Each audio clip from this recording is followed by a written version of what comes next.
আজকে আমি বাংলাদেশের যারা আপনারা ভবিষ্যৎ তাদের সাথে আমি আমার কিছু চিন্তা শেয়ার করতে চাই।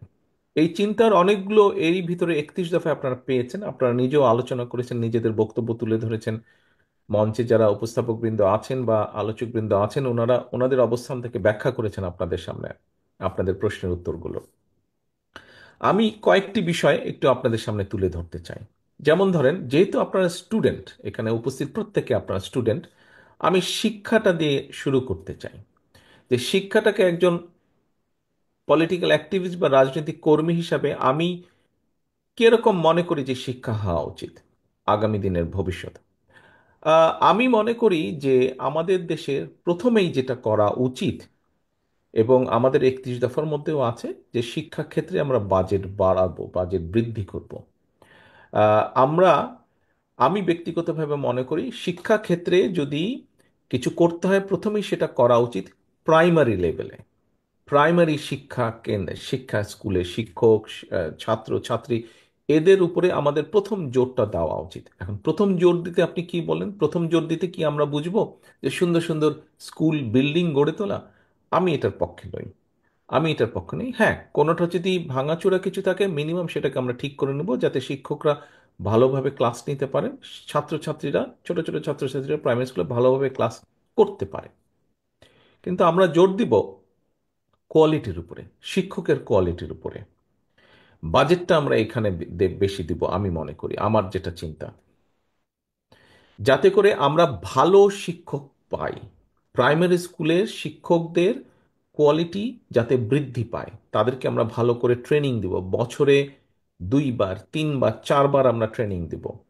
সমাজের যারা মেধাবী স্টুডেন্ট, সাধারণত একটা কথা বা একটা প্র্যাকটিস প্রচলিত আছে যে আচ্ছা, যেই ছেলেটা চাকরি বাকরি পাচ্ছে না বা রেজাল্ট ভালো করেনি, প্রাইমারি স্কুলে ঢুকিয়ে দাও।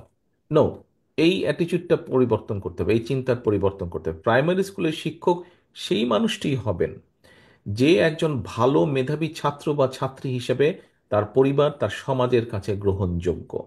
কারণ যদি মেধাবী একজন ছাত্র ছাত্রীকে প্রাইমারি স্কুলের শিক্ষক আমরা বানাতে পারি, তৈরি করতে পারি, ট্রেনিং দিতে পারি ভালোভাবে, তাহলে স্বাভাবিকভাবেই সেই স্টুডেন্টটা যখন এই শিক্ষক হবে বা শিক্ষিকা হবে, সে তার স্টুডেন্টদেরকে ভালো শিক্ষা দিবে।